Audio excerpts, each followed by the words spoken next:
What up, YouTube? You already know. Big Lou tapping back in with What It Do with Big Lou.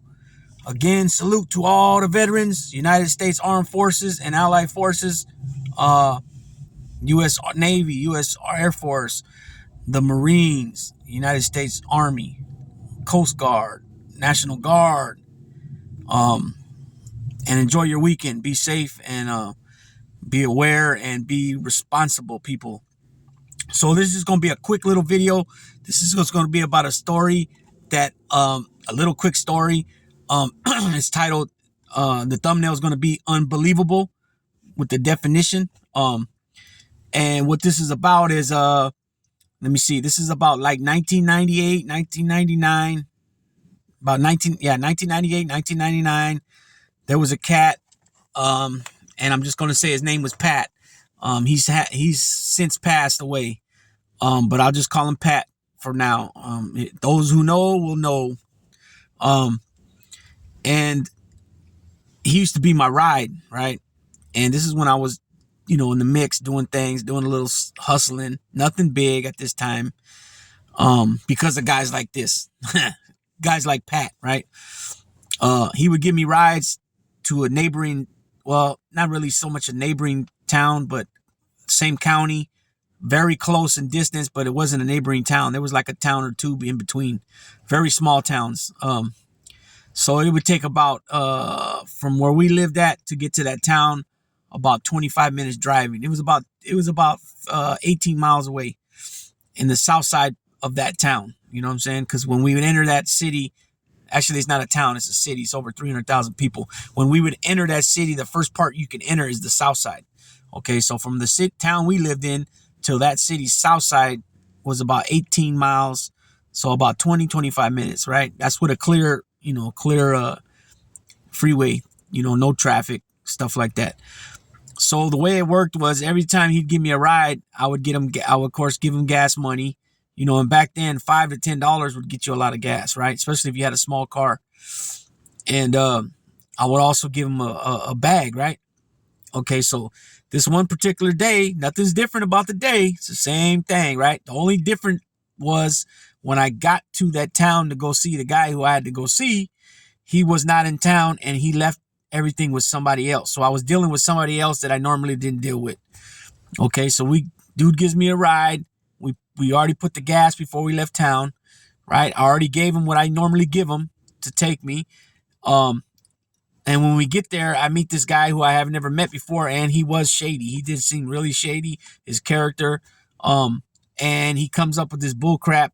And this is after I already spoke to him on the phone that, he only has half of what I was supposed to be getting, right?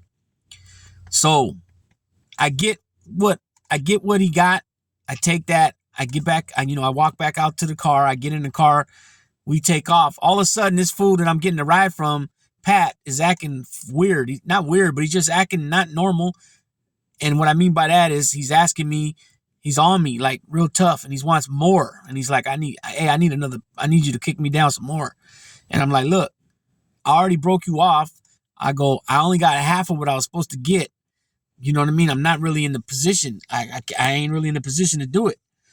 So we're driving as we're speaking, and what he just told me and what I just said, what I told him, we're driving. Okay, so we get underneath.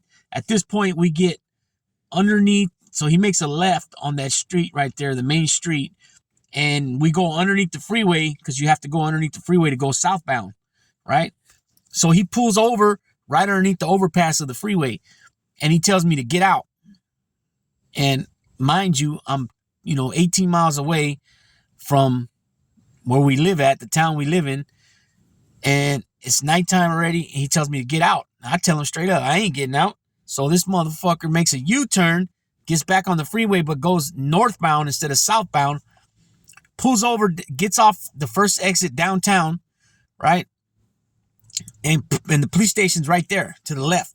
When you're exiting the freeway on the downtown exit, right there to the left, right on the other side of the freeway overpass, that's where the PD's at. He pulls right into the PD parking lot and tells me, he hops out the car and he tells me, get out, man, get out of my car.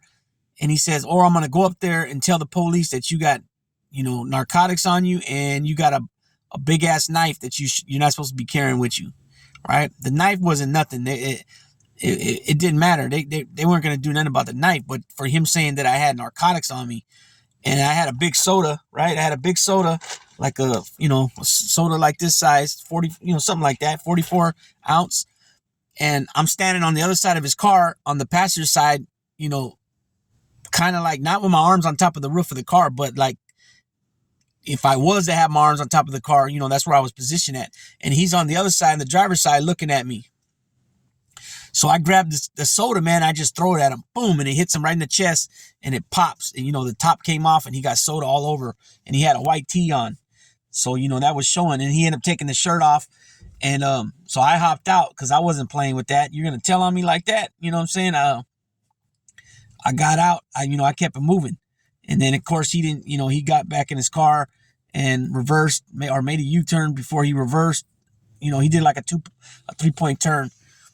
And then I watched him get on the freeway and go, boom. And it was just unbelievable that this cat he was older than me.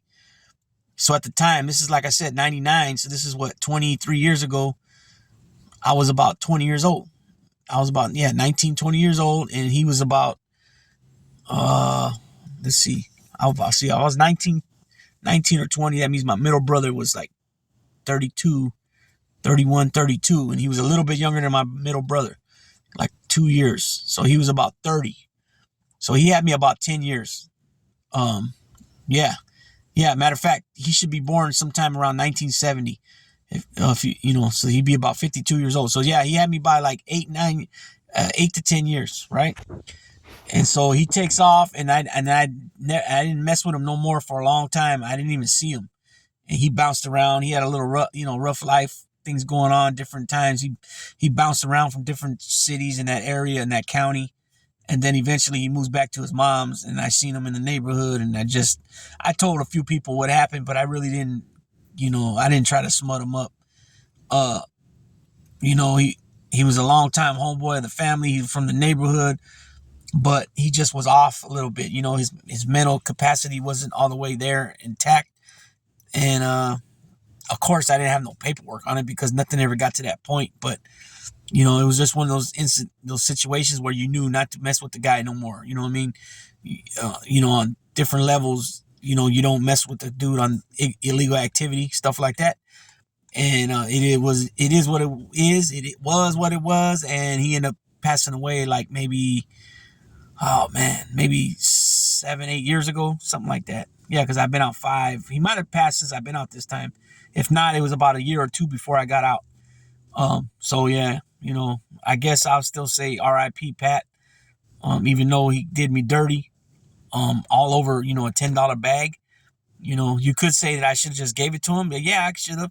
But at the time, I wasn't, I was hustling, just barely getting by, feeding myself and stuff like that. You know what I mean? And because me always feeling sorry for guys that were jonesing, I would give stuff away a lot where I wasn't able to make the money to bubble up. I'd barely make the money back to re-up again, and it was, so that day I put my foot down, and plus I only got half of what I usually got. So it was whatever, I don't know, unfortunate situation because I could have just gave him something, but that's the way the cookie crumbled that day, and that's what ended up happening. So with that being said, you already know, Big Lou gonna tap on out with What It Do, Big Lou, NFZR2, baby.